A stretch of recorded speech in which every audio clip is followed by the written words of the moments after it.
Indonesia bertanding melawan tim Malaysia pada babak perempat final Sudirman Cup 2021 dan memperoleh skor akhir 2-3. Skornya sih tipis, tapi kenapa harus dengan Malaysia? Begitu kata netizen. Seperti kita ketahui, Indonesia-Malaysia adalah musuh bebuyutan dalam hal olahraga, apalagi soal rebut-rebutan klaim-klaiman ya. Jadi ya wajar netizen Indonesia sedikit frustasi. Pertandingan di babak perempat final Sudirman Cup 2021 antara Indonesia dengan Malaysia berlangsung sangat sengit. Namun hal itu terjadi hanya pada sektor putri. Kemana nih laki-laki kita? Kali ini GST mau membahas apa sih penyebab prestasi di Indonesia di sektor bergu selalu bernasib naas guys. GST melalui video ini ingin menyuarakan suara netizen ke PBSI setelah GST merangkum komentar-komentar dan masukan dari netizen Indonesia untuk memperbaiki kinerja Timnas Badminton Indonesia. Ya semoga aja PBSI bisa dengar ya, walaupun yang disampaikan saat ini bisa saja banyak salahnya, tapi mungkin saja bisa juga ada benarnya loh. Oke, langsung aja ya kita bahas satu persatu per sektor. Kita mulai dari tunggal putra. Tunggal putra andalan kita siapa lagi kalau bukan Anthony Sinisuka Ginting. Peraih medali perunggu Olimpiade ini, ya walaupun jarang disebut di TV ya karena hanya urutan ketiga, tapi beliau adalah urutan ketiga guys, bukan hal yang mudah untuk mendapatkan itu. Namun pada beberapa pertandingan, khususnya pada saat melawan Lee Zizia, kita lihat beberapa kali strategi Anthony Ginting menggunakan bola lob panjang, yang hal itu merupakan makanan empuk untuk pemain Malaysia bertinggi 186 cm itu. Karena Lee Zizia mempunyai drop shot dan smash yang cukup akurat, terlihat Lee Zizia sangat mengontrol permainan dari Anthony Ginting dan dapat dengan mudah menutup game hanya dengan 2 set dengan skor 21-16 dan 21-11. Netizen Indonesia berkomentar apa sih strategi yang digunakan pelatih Hendry Saputra dan Ginting pada beberapa pertandingan Anthony Ginting, mulai dari Yonex Thailand Open, Toyota Thailand Open. Pertandingan melawan Lee Zizia Malaysia sangat mirip dengan saat melawan Chen Long dari China. Permainan lob yang terus dimainkan oleh Ginting membuat pemain-pemain tinggi tersebut sangat mudah menempatkan koknya. Nah, makanya netizen itu menyarankan pada saat pertandingan, coach kasih tahu Ginting jangan diangkat terus bolanya. Ya, semoga aja suara ini bisa didengarkan agar Ginting bisa bermain lepas walaupun beberapa kali smashnya suka error. Namun alangkah lebih baiknya kalau koknya jangan diangkat terus, apalagi ketemu pemain-pemain tinggi seperti Chen Long, Lee Zizia, dan juga Excelsen. Memang kita tidak hanya punya Anthony Ginting, tapi kita juga punya Jonathan Christie dan Cesar. Namun dari Jonathan dan Cesar kita belum melihat perkembangan yang serius dari prestasi mereka. Semoga saja mereka bisa terus bersemangat untuk bisa menjadi yang terbaik.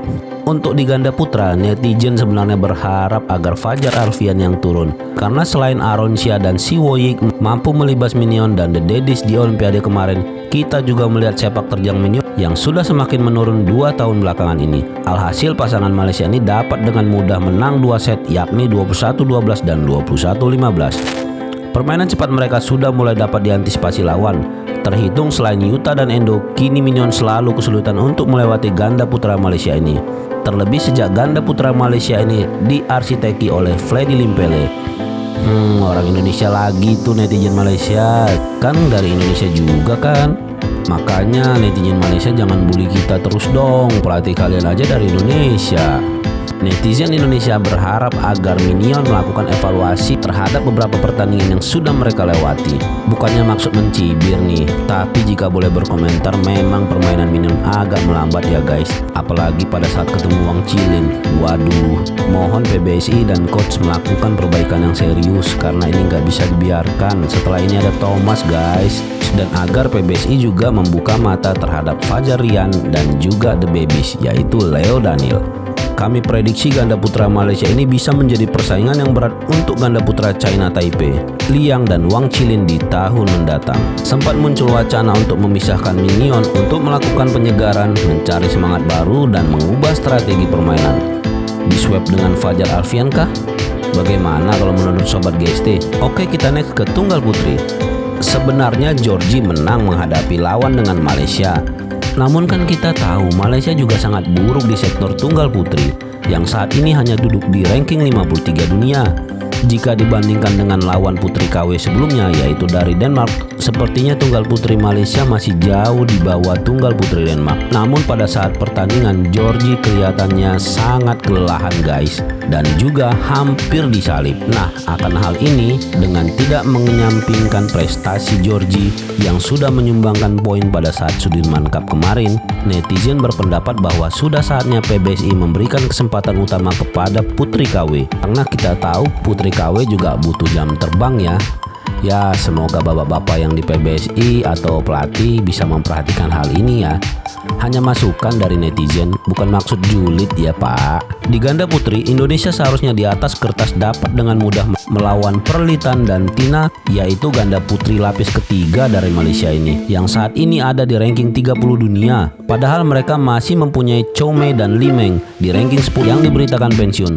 Lalu mereka juga masih punya Vivian Ho dan Yap Cheng di ranking 17 dunia yang semua tidak mereka bawa di turnamen ini, yang saat itu tidak diturunkan melawan Indonesia. Namun pasangan peraih medali emas Indonesia ini harus susah payah guys mendulang poin atas mereka dengan skor 22-20, 17-21, dan 21-18. Pertandingan ini cukup membuat senam jantung guys. Kelihatan Gray Yap sangat kelelahan menghadapi ranking 30 dunia ini, karena pertemuan terakhir ganda putri Jepang dan ganda putri Malaysia ini, ganda putri Malaysia ini langsung disikat 2 set oleh ganda putri Jepang. Wah, ada apa ini? Tapi apapun itu, Grecia Apri sudah menang. Namun netizen memberi masukan agar segera dilakukan regenerasi karena kelihatan sekali Grecia sudah sangat kelelahan mengingat umur yang sudah tidak muda lagi. Apalagi sudah menikah, pasti akan fokus ke keluarga. Mumpung Grecia masih di PBSI, semoga beliau bisa menularkan ilmu-ilmunya ya kepada junior-juniornya. Kita doakan saja agar ganda putri Indonesia bisa segera regenerasi, bisa melanjutkan kesuksesan Grecia dan Apriani Rahayu. Oke, selanjutnya kita beralih ke sektor akhir yang paling parah guys. Ya siapa lagi kalau bukan Pramel. Maaf ya Pramel, hanya memberikan masukan. Ganda campuran setelah berharap mereka mendapat pengalaman dan evaluasi dari hasil nihil di Olimpiade Tokyo kemarin, ternyata penonton layar kaca masih disuguhkan permainan yang sama saat melawan Malaysia. Selain lawan yang mereka hadapi jauh di bawah mereka yakni Opang Ro dan Chia Se yang berada di ranking 28 dunia, kelihatan nyata terlihat di set kedua di mana Pramel terlihat jauh lebih berada di atas mereka dan mampu tampil super power dengan menutup game 21-19. Namun siapa disangka di set ketiga pasangan Malaysia ini mengeluarkan seluruh tenaga dan kemampuannya untuk membalikan keadaan dengan memenangkan sekaligus menyingkirkan Indonesia di turnamen ini dengan skor 21-16. Bisa dibilang kehilangan sang pelatih Richard Mainaki sebelum pertandingan ini membuat strategi permainan mereka tak terarah, dan juga terlihat di set pertama Praven jarang mengeluarkan smash tajamnya. Ya seperti pada saat di Thailand dan di Olimpiade ya. Ada apa nih Bang Praven? Smash dong.